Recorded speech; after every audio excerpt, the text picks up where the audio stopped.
Obviously, really proud of our guys here to come in against an extremely well-coached and disciplined Central Florida team. You know, two teams that were, I think we hadn't won on the road yet, and I know they were in a situation they dropped a few here early. So, two teams that had a tremendous sense of urgency. And I thought you saw that in the first half. It wasn't great basketball necessarily in the first half, but I thought you saw two teams with a tremendous sense of urgency. And then things got moving a little bit in the second half in terms of the offensive flow of the game got going a little bit. I felt like we had defended in the first half to a certain extent, but I really felt like we locked in the last 15 minutes of the second half, and offensively started getting the ball where we wanted to get it the whole game. We couldn't quite get it. Johnny does a great job of changing defenses consistently, really keeps you off balance. And once we found our rhythm offensively, I thought that really helped us. What does it mean to have a game in which you can win on the road, in which Jaron doesn't score in the first half, scores 6 points overall? Well, I think it speaks to the balance we have as a team. I also think it speaks to Jaron's ability to impact the game still without scoring. I think that's the biggest thing. 32 minutes, 7 assists, and 3 turnovers. And that's 2 straight games of 7 and 8 assists. It's difficult against matchup zones and different zones to get your main guy shots where you want to get him and where he's comfortable getting them. But we have other guys that can score, and Jaron does a great job of sharing the ball. I tell people all the time he makes the right play, and as a coach, that's what you want. And right now, he's filling up the stat sheet in terms of his ability to impact beyond just scoring. You guys won the battle on the offensive boards in the second half. That seemed important, and also forcing turnovers. In those two aspects, how did you guys feel like you improved? The turnovers were important. I thought in the second half, turnovers really helped us. I didn't think we forced enough in the first half. And then the offensive rebounding is something that, we're not a great shooting team, so we need to be an offensive rebounding team. And prior to, before conference play, we didn't do a very good job. We were, I think, 115th in offensive rebounding. Our goal is to be top 50. I think we're in the top 75 now, so we really made strides in that since conference play started. Coming off the big win at Tulsa and this win today, do you think you're playing your best basketball so far this season? I don't want to qualify it, but I think we're playing as connected as we've been all season. I think we're understanding our system and understanding our roles better, and I think that in turn allows you to play good basketball. I say basketball is momentary. It's game to game, so we got to continue to improve. But I think in those aspects, we're playing better. What are you kind of learning about the American Conference as you go through it for the first time? Well, I knew there was outstanding coaches. A little bit more zone than I anticipated.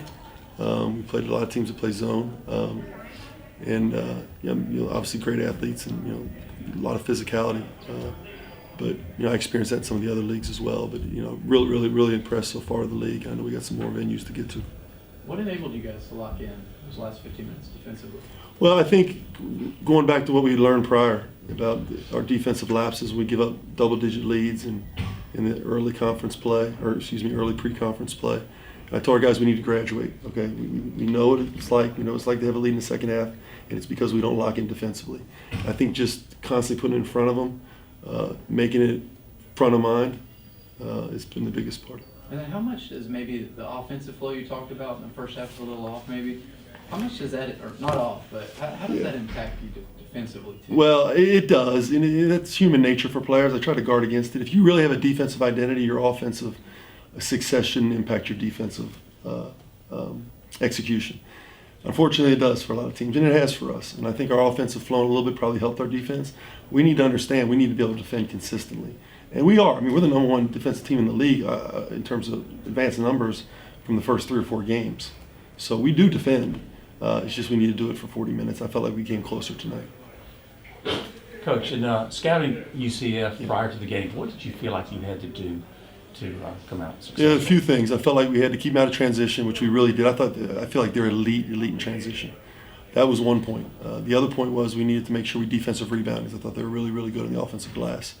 And then we had to make sure we didn't go extended periods without scoring because they're an elite defensive team with their ability to change defenses.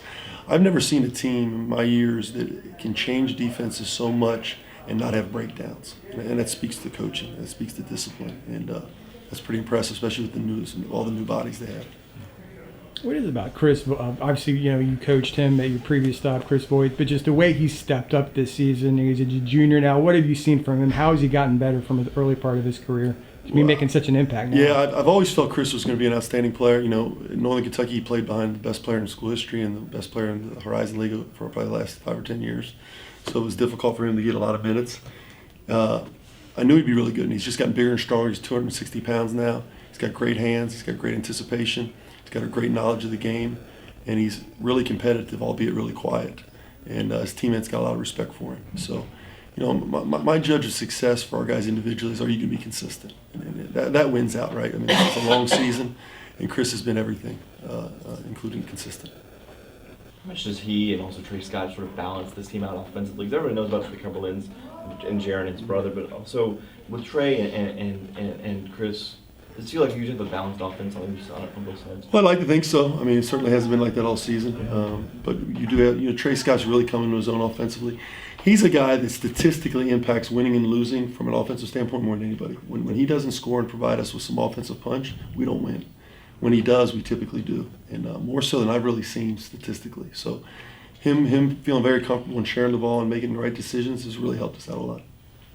Trey looks like another coach out there sometimes. How much does his voice and leadership help you? We trust. You know, Trey and I have known each other. I recruited him when I was at Alabama, so we've known each other a long time. And he very much so, Fletcher. I mean, he's a guy that, you know, in fact, I told him it was, I think, the 4-minute mark. I'm like, get these guys guarded. Because I felt like we had a little bit of slippage there when they hit about 2 or 3 possessions in a row. I don't remember the exact time. I said, get these guys guarded. You know, you always got to have an extension on the floor. Right now, our point guards really aren't necessary because we got a freshman point guard. We got a 5th-year senior point guard who gives us a ton. But Trey's more the extension of the coach. Thanks, Coach. Thanks, guys. Appreciate it. Thank you, Coach.